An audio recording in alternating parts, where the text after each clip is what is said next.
Now, Honorable Minister. Honorable Minister, please.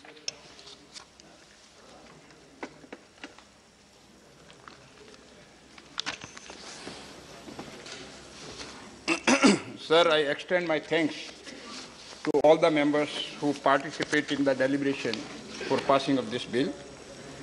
First of all, I would also like to extend my thanks to former Finance Minister, Sri Chidambaram Sahab, and then other members.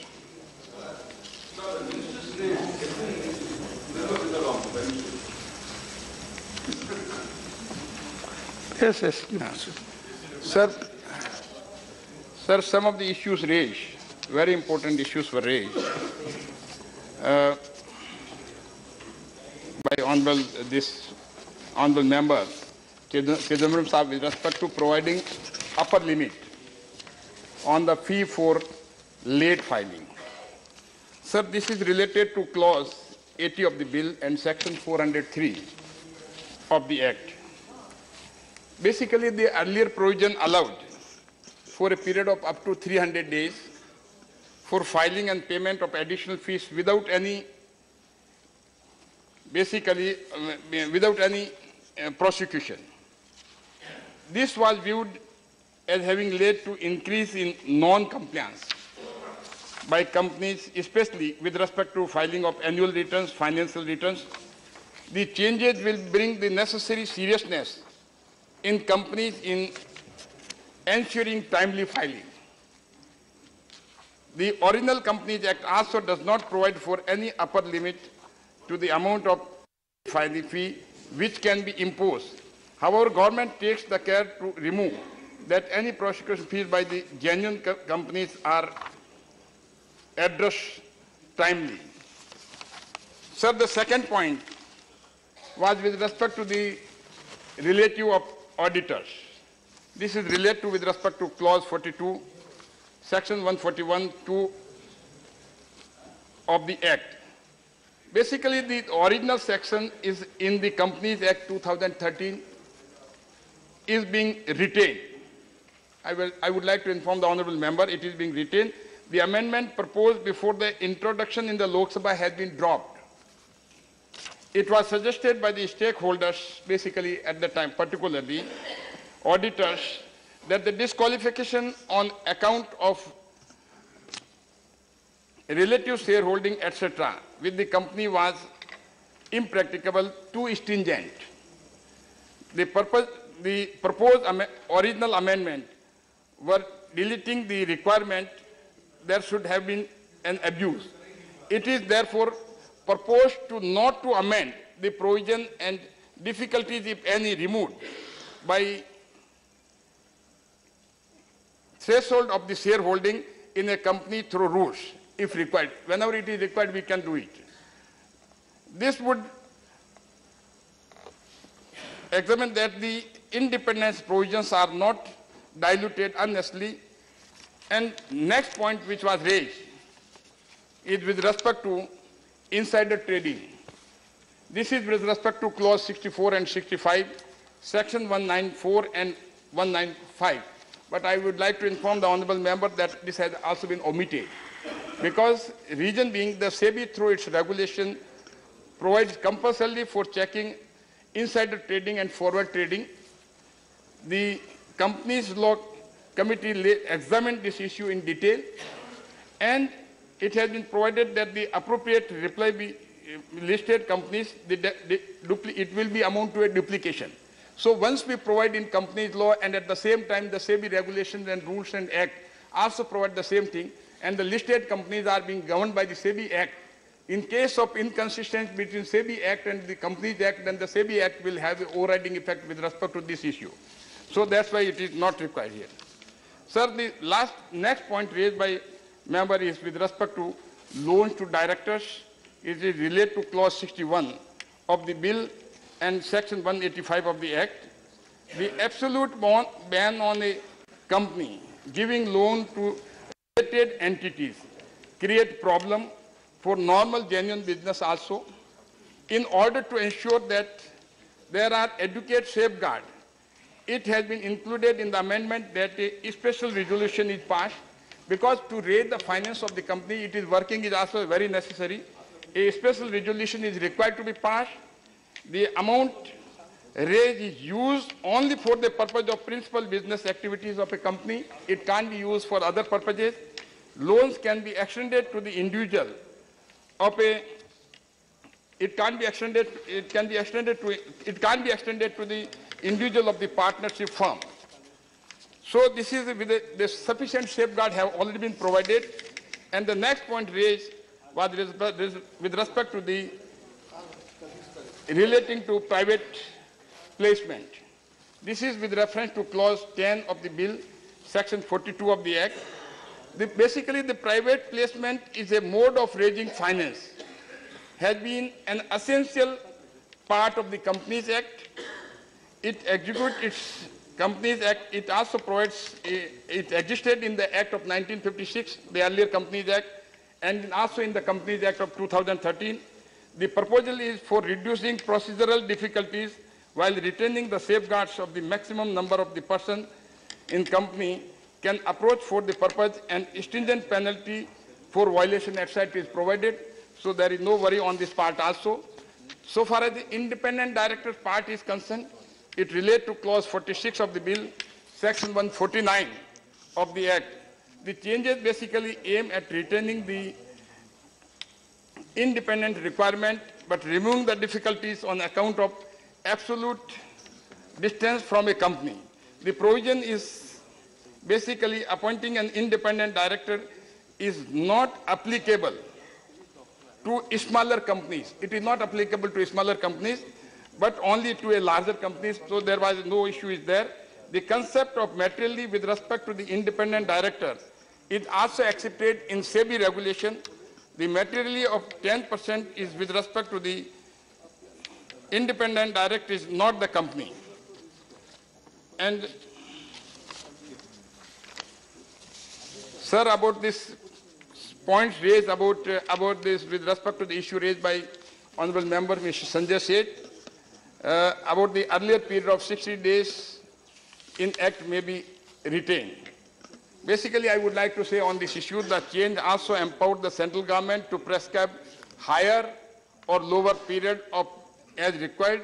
Thus, in order to provide flexibility along with the ease of doing business, the provision of the bills needs to be retained without change, and this has been deliberated in the committee. And so far as the women director, presently they are from promoter's family, outsider may also be allowed.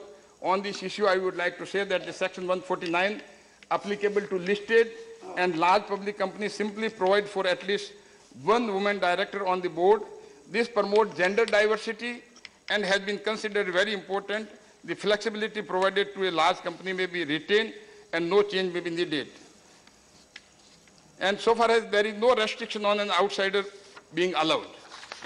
And so far as the issue raised by Honorable Member Sri Vivek Gupta, definition of resident director, what is the rationale of change? On this issue, provision on resident director have been revised in view of the Companies Laws Committee recommendation to remove following inconsistency in the current year and not the previous year.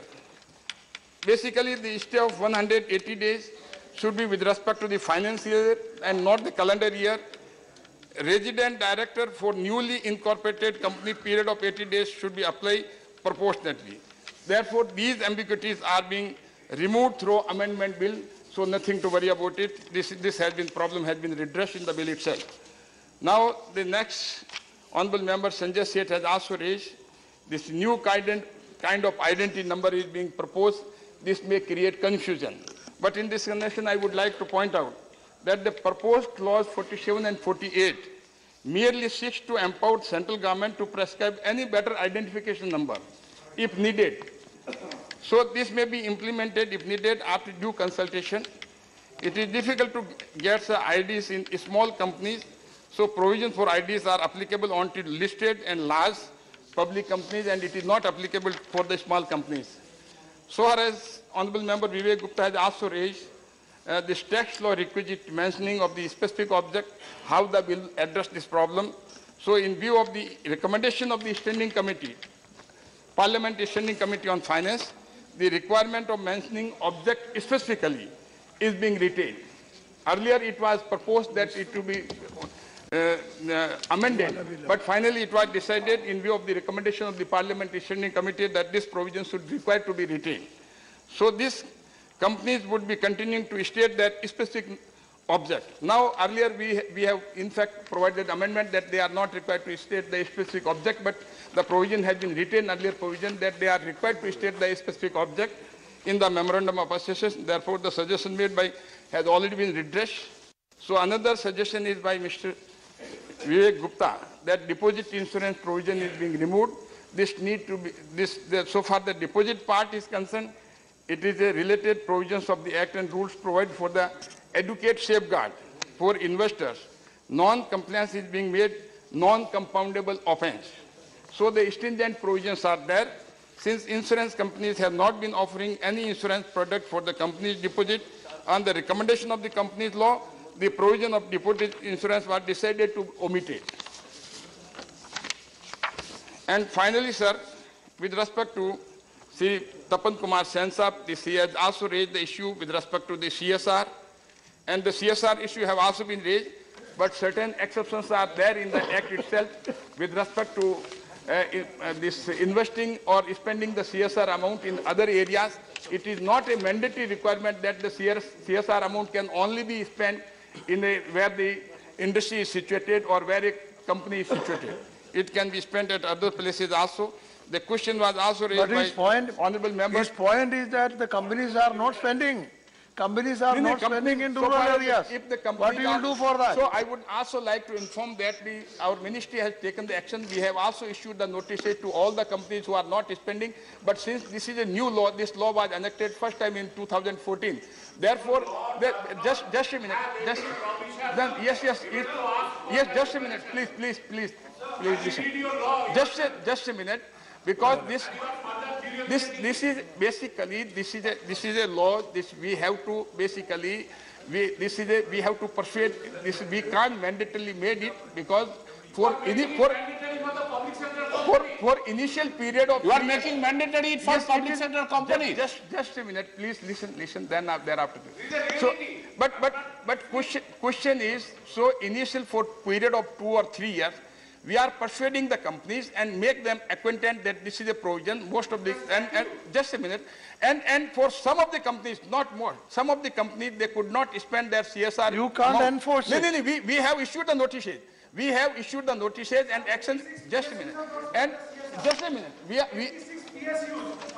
Yes. But the total number of companies, these active companies are 11,74,000.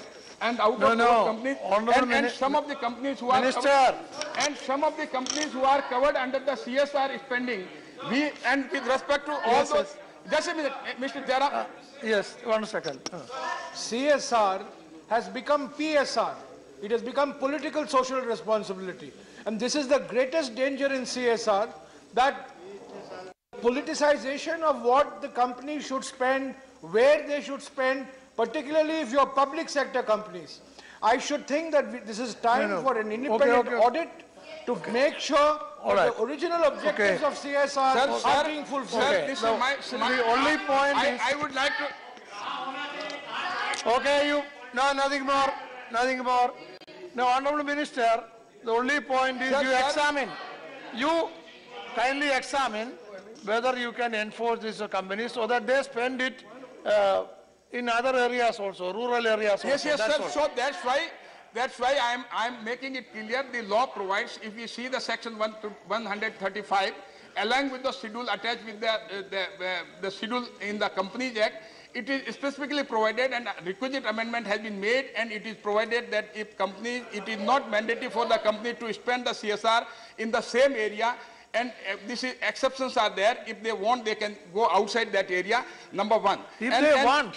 Okay. But question is, and for the purpose where they can spend, my honorable member is saying that they are using the policy. It is not so, because under the schedule, the items where they can spend, how they can spend, and under which activities they can take. All the activities have been provided under the schedule, so they can't go beyond that schedule. Okay. And apart from this, the companies who have not spent their CSR amount, we have just a minute, we have already issued notices to 180 companies, and those actions is being taken against those companies who have not spent the CSR amount, and that is in the pipeline.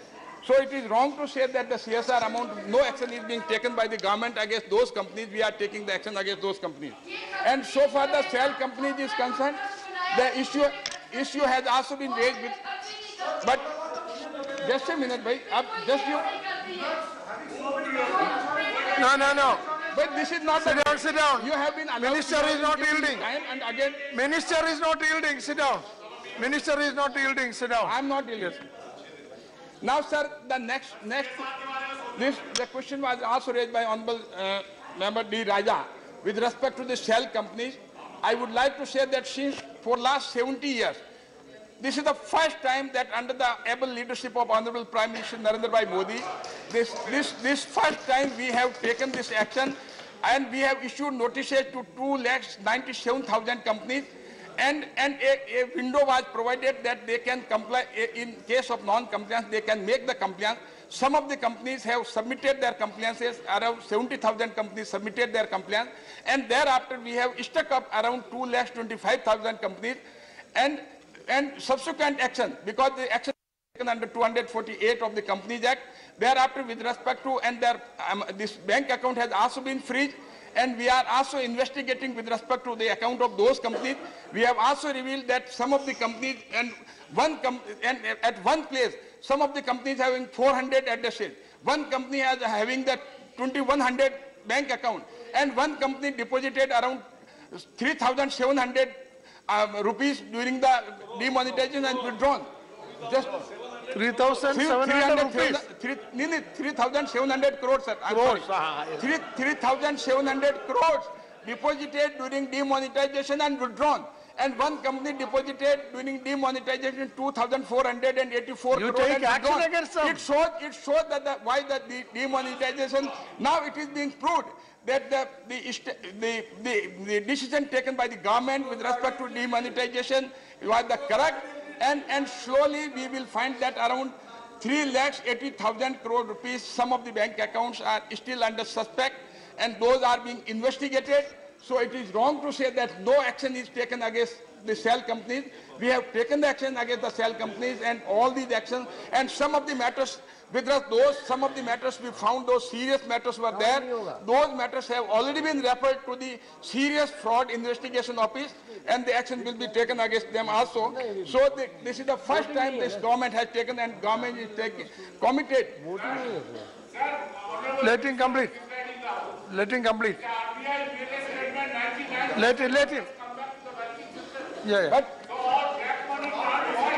yes, but listen, I'm not saying that all money has not come, but I'm saying with respect to the suspect account. So those accounts are being investigated. So I'm not saying that with respect to the return of the money. Okay, I'm saying with respect to the suspect account.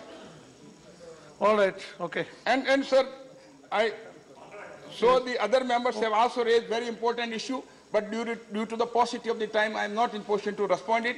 Thank you very much, sir. Now the bill, it may kindly be passed. Okay. Now, okay.